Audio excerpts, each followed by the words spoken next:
Hello dear students, स्वागत है आप सभी का आपके अपने YouTube channel pioneer academy Bakhri में। पिछले क्लास में हम लोग धारिता के बारे में पढ़े थे। धारिता क्या होता है, इसका फॉर्मूला भी प्रूव किए थे। C बराबर Q बटा V, ये फार्मूला हम लोग पढ़े थे और इस फार्मूला का बहुत ही ज़्यादा इम्पोर्टेंस है इस चैप्टर में। अभी से जितना भी हम लोग पढ़ेंगे, धारिता पर आधारित एक डिवाइस है जिसको हम लोग कैपेसिटर कहते हैं, उसके बारे में भी हम लोग को पढ़ना है। उसमें भी इस फार्मूला का यूज होने वाला है। धारिता C बराबर Q बटा V, या यहाँ से Q बराबर लिख सकते हैं CV, या V बराबर Q बाई C। अलग अलग तरीका से इसको हम लोग लिख सकते हैं।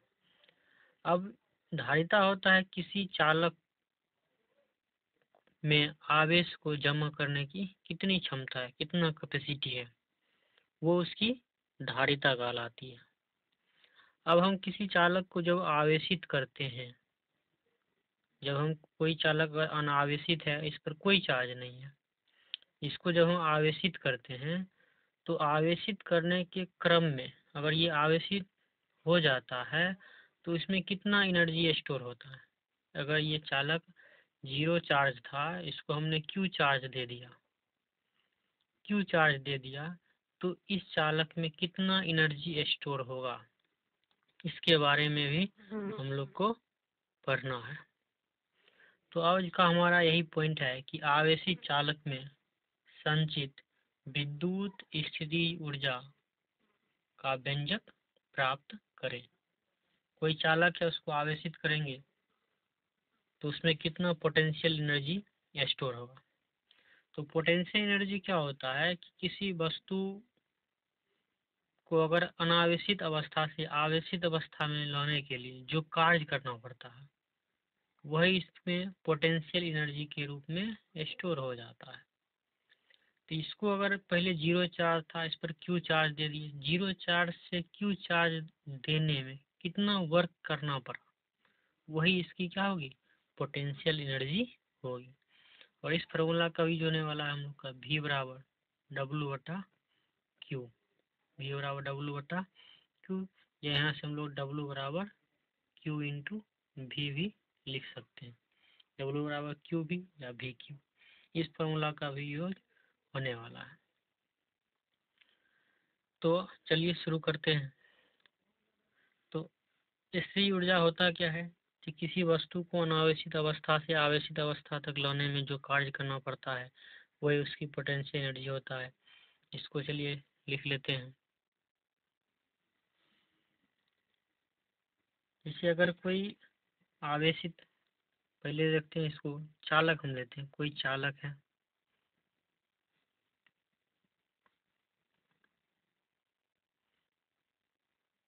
कोई चालक है और यह आवेश, इस पर कोई चार्ज अभी नहीं है। इसको धीरे धीरे क्या किया गया, इसको आवेशित किया गया, धीरे धीरे आवेशित किया गया, और इस पर आवेश की जमा करने की जो क्षमता है वो C है, यानी जिसको हम लोग धारिता कहते हैं, धारिता C है। इसको धीरे धीरे करके हम बाहर से चार्ज को लाए, इसमें चार्ज को डालते गए, तो चार्ज को डालते गए तो इसमें वर्क करना पड़ेगा, वही वर्क हमको निकालना है। जो वर्क करना पड़ेगा वही पोटेंशियल एनर्जी के बराबर होगा। मान लेते हैं इस पर धीरे धीरे Q चार्ज जमा हो गया, तो इसका जो Q चार्ज जमा करने में कितना कार्य करना पड़ेगा वो हम लोग को निकालना। इस पर आवेश हो गया Q, आवेश Q हो गया, तो यहाँ से बताइए इसका विभव क्या हो जाएगा। हम लोग पढ़े हैं V बराबर Q बाई C, क्योंकि C बराबर Q बाई V पढ़े हैं, तो V बराबर Q बाई C ऑब्वियसली होगा। तो यहाँ से इसका विभव कितना हो जाएगा, Q बाई C हो जाएगा। तो हम क्या करते हैं, इसको धीरे, पहले हम लोग DQ निकाल लेते हैं, यानी स्मॉल चार्ज। DQ चार्ज लाने में कितना कार्य करना पड़े, उसके बाद टोटल चार्ज लाने के लिए, टोटल चार्ज को लाने में कितना कार्य करना पड़ा, उसके लिए हम लोग इंटीग्रेट कर देंगे। सबसे पहले हम लोग चालक को DQ आवेश से आवेशित करने में किया गया कार्य निकालते हैं। चालक को dq आवेश से आवेशित करने में किया गया कार्य क्या होगा उसको हम लोग लिखते हैं। तो कार्य का फॉर्मूला क्या होता है, W बराबर VQ, क्योंकि V बराबर होता है W बटा Q, तो W बराबर क्या हो जाएगा V गुना Q या Q गुना V लिख सकते हैं। तो dq चार्ज, स्मॉल चार्ज, पहले धीरे धीरे इसको आवेशित करना है। जब dq चार्ज को लाया गया तो किया गया कार्य भी dw हो जाएगा। V पोटेंशियल इसका V है, इंटू Q की जगह पर क्या हो जाएगा dq। तो यहाँ से dw हो गया है, या dw बराबर V की जगह पर हम क्या पुट कर सकते हैं, V बराबर Q बटा C, तो Q बटा C इंटू dq हो जाएगा। अब देखिए यहाँ पर हमको टोटल वर्क निकालना है, तो टोटल वर्क निकालने के लिए क्या करेंगे, इसको इंटीग्रेट कर देंगे। हमको चूंकि ये dq के लिए वर्क डन है, हमको कितना करना है, q चार्ज लाने में किया गया कार्य निकालना है। तो चालक को q आवेश से आवेशित करने के लिए किया गया कार्य, इसके लिए हम लोग इंटीग्रेट कर देंगे इसको। इसके लिए क्या करेंगे, इंटीग्रेट कर देंगे। इधर था dw इंटीग्रेट, इधर q बट्टा c इंटीग्रेट। अब इंटीग्रेशन करते हैं तो हम लोग लिमिट पुट करते हैं। तो वर्क कहाँ से, जब चार्ज 0 था तो वर्क भी 0 किया गया, 0 से W तक। और यहाँ पर लिमिट, इधर चार्ज 0 से Q, जब कोई चार्ज नहीं था तो चार्ज 0 कहाँ तक आवेशित किया गया, Q आवेश से आवेशित किया गया, तो लिमिट हो जाएगा 0 से Q। क्योंकि जो वेरिएबल होता है वही लिमिट पुट होता है। क्योंकि यहाँ पर चार्ज क्या कर रहा है, वेरी, पहले dq चार्ज है, dq चार्ज लाते लाते हम q चार्ज से आवेशित किए, यानी q वेरी कर रहा है, इसलिए लिमिट q के टर्म में पुट होगा। अब इसका हम लोग इंटीग्रेट कर देते हैं, dw का इंटीग्रेशन w हो जाएगा, लिमिट 0 से w तक। इधर देखिए जो कांस्टेंट होगा वो बाहर हो जाएगा, कांस्टेंट वाला टर्म क्या है, c एक नियतांक है, धारिता है, यानी c बाहर हो जाएगा 1/c, चूँकि c हर में बाहर हो गया। इंटीग्रेशन किसका होगा, q dq का। अब देखिए x dx वाला फॉर्मूला लग जाएगा, x पावर n dx का इंटीग्रेशन 0 से q। इसका बताइए क्या होगा इंटीग्रेशन, q स्क्वायर बटा 2 हो जाएगा, डायरेक्ट भी लिख सकते हैं। तो चलिए अगला स्टेप करते हैं इसका। इधर हम लोग upper limit minus lower limit करेंगे तो w माइनस 0 हो जाएगा, और इधर हो जाएगा q स्क्वायर 1/c q 1 + 1 बटा 1 + 1। क्योंकि फार्मूला हम लोग लगा रहे हैं x पावर n dx का, यहाँ पर है q dq, तो बताइए q n की जब क्या है 1 है, तो q पावर 1 + 1, नीचे में 1 + 1, इन फॉर्मूला होता है x पावर n + 1 बटा n + 1। तो यहाँ से बताइए क्या हो जाएगा, इधर हो जाएगा q स्क्वायर बटा 2, ये 2 को बाहर कर देते हैं कांस्टेंट, और ये लिमिट, ये रफ कार्य, इधर देखिए लिमिट है 0 से q तक। और देखिए इधर क्या बचा, w बराबर 1/c, और इधर क्या बच गया, q स्क्वायर बटा 2, 0 से q, 2 को बाहर कर देंगे क्योंकि फंक्शन में पुट करना है वैल्यू को। q यहाँ से 2 1/2c, इधर बच गया q स्क्वायर, सिर्फ q स्क्वायर बचेगा 0 से q। अब इसमें लिमिट पुट कर देंगे तो w बराबर 1/2c into upper limit minus lower limit q minus 0। तो फाइनली फ्रॉम q है, q जब q सॉरी ये हो जाएगा q स्क्वायर माइनस 0 का स्क्वायर, तो 0 होगा, तो यहाँ से w बराबर निकल गया, ऊपर में बचा q स्क्वायर बटा 2c। यही वर्क डन का फॉर्मूला है। इसलिए आवेशित चालक को q आवेश से आवेशित करने में कितना वर्क करना पड़ता है, w बराबर q स्क्वायर बटा 2c, और यही कार्य इसके पोटेंशियल एनर्जी के बराबर होगा। तो यहाँ पर लिख सकते हैं कि किया गया कार्य स्थिर ऊर्जा के बराबर होता है, लिखेंगे चूंकि किया गया कार्य स्थिर ऊर्जा के बराबर, तो यहाँ से U बराबर हो जाएगा W कितना निकाले हैं Q²/2C। तो ये हो गया किसी आवेशित चालक में को आवेशित करने में किया गया कार्य, यानी उसका ये पोटेंशियल एनर्जी हो गया। इसको डिफरेंट टर्म में भी हम लोग व्यक्त कर सकते हैं, क्योंकि हम लोग जानते हैं इस फॉर्मूला को अलग अलग तरीका से हम लोग व्यक्त कर सकते हैं। ये एक तरीका हो गया। यही में देखिए Q की जगह पर फॉर्मूला पुट कर देंगे, क्योंकि Q बराबर C भी होता है, तो एक नया फॉर्मूला बन जाएगा। We know that Q equal to क्या होता है CV, क्योंकि C बराबर Q है तो पुट कर देंगे Q बराबर CV।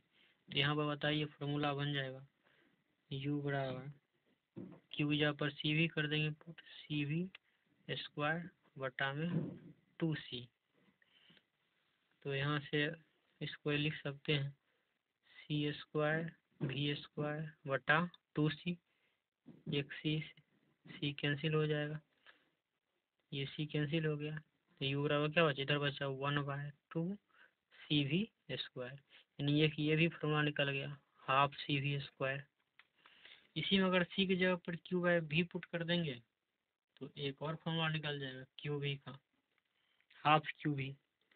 यहीं पर अगर हम पुट कर दें C बराबर Q/V, तो एक अलग टर्म निकल जाएगा U बराबर 12, और C की जगह पर Q/V पुट कर देंगे इधर V²। देखिए कैंसिल हो गया, क्या बचा 12QV। इस प्रकार से पोटेंशियल एनर्जी को हम लोग तीन प्रकार से व्यक्त कर सकते हैं इसके समीकरण को। तो U बराबर पहला जो समीकरण निकला था वह Q²/2C, दूसरा निकाले हम लोग 12CV², और तीसरा निकाले हैं 12QV। यानी किसी आवेशित चालक में संचित पोटेंशियल एनर्जी का ये तीन इक्वेशन हो गया, एक Q²/2C, 12CV², 12QV। अब इसको हम लोग अलग अलग तरीका से यूज कर सकते हैं, जहाँ पर जिस फॉर्मूला, जैसे Q दे दिया, C दे दिया, कहेगा पोटेंशियल एनर्जी क्या होगा, तो ये फॉर्मूला लगा देंगे। C भी दे दिया तो ये फॉर्मूला लगा देंगे, Q भी दे दिया तो ये फॉर्मूला लगा देंगे। अब ये कैपेसिटर में भी इसी फॉर्मूला का यूज होने वाला है। किसी कैपेसिटर, किसी संधारित्र में कितना पोटेंशियल एनर्जी स्टोर होता है, उसमें भी यही होगा, क्योंकि कैपेसिटर भी एक प्रकार का आवेशित चालक ही होता है। तो कैपेसिटर में अलग से कोई फॉर्मूला प्रूफ नहीं होगा, उसमें भी यही फॉर्मूला यूज होने वाला है, कैपेसिटर में कितना एनर्जी स्टोर होगा। तो इसमें अलग अलग तरीका से इस पर क्वेश्चन पूछा जा सकता है न्यूमेरिकल में। चलिए एक दो क्वेश्चन इस पर बना लेते हैं। ये क्वेश्चन कह रहा है किसी गोले की त्रिज्या 4 सेंटीमीटर है और उस गोले पर विभव का मान 300 वोल्ट है, तो स्थिर ऊर्जा का मान ज्ञात करें। तो हम लोग जो तीन इक्वेशन अभी निकाले उसमें से जो फॉर्मूला यूज होने वाला रहेगा वो फॉर्मूला हम लोग यूज कर लेंगे। सबसे पहले जो चालक है वो गोलाकार है और उसका जो त्रिज्या है वो 4 सेंटीमीटर है। 4 सेंटीमीटर को अगर हम मीटर में कन्वर्ट करेंगे तो 100 से डिवाइड करेंगे या 10⁻⁻² से गुना कर देंगे। 4 × 10⁻² मीटर हो गया इसकी त्रिज्या। अब देखिए इस R से हम लोग इसकी धारिता निकाल सकते हैं, क्योंकि पिछले क्लास में हम लोग पढ़े हैं कि धारिता, किसी गोलीय चालक की धारिता C बराबर 4πε0 × R होता है। तो इसका धारिता हम यहाँ से निकाल सकते हैं, और V का मान दिया हुआ, विभव दिया हुआ 300 वोल्ट, यहाँ से धारिता निकाल सकते हैं। यानी इसका एक फॉर्मूला 12CV² जो फॉर्मूला प्रूफ किए थे वो लगा सकते हैं। पोटेंशियल एनर्जी बराबर 12CV², क्योंकि C हम निकाल सकते हैं यहाँ से। 12C गोलीय चालक है, जिसकी धारिता हो जाएगा 4πε0 × R × V²। अब सारे वैल्यू को पुट कर देते हैं। 1/2 4π का मान कितना निकाले थे हम लोग, 1/9 गुना 10 का पावर 9 हो जाएगा। रेडियस का मान दिया हुआ है कितना, तो 4 गुना 10 का पावर -2 रेडियस दिया हुआ है। और भी यानी विभव का मान 300 दिया हुआ है, यानी 300 का स्क्वायर हो जाएगा, 300 इसका स्क्वायर। तो पोटेंशियल एनर्जी बराबर देखिए 2 2 दूना 4 कैंसिल हो गया, तो बच गया 2 गुना 10 का पावर, ऊपर में देखिए पावर कितनी, ये 2 आगे आ गया, 10 का पावर -2 बट्टा में 9, और ये 10 का पावर 9 है, इसको ऊपर ले जाएंगे 10 का पावर -9 हो जाएगा। और ये 3 का स्क्वायर 9, 2 0 है, 4 को 0 हो जाएगा, यानी 10 का पावर 4 ले सकते हैं। 9 से 9 कैंसिल हो गया, तो ये बराबर क्या निकल गया, 2 गुना, अब देखिए पावर कितना हो गया, 9 2 11, -11 +4 यानी -7, 2 गुना 10 का -7 जूल। ये पोटेंशियल एनर्जी हो जाएगा उस गोलिया चालक का। हाफ CV स्क्वायर वाला फॉर्मूला हम लोग यूज किए। अगर आवेश दे देगा और विभवांतर दे देगा तो हाफ Q भी लगा देंगे फॉर्मूला। अगर आवेश दे देगा और C देगा तो Q² 2C लगा देंगे। यानी तीनों फॉर्मूला को डिफरेंट तरीका से हम लोग यूज कर सकते हैं। एक और क्वेश्चन इस पर हम लोग बनाते हैं।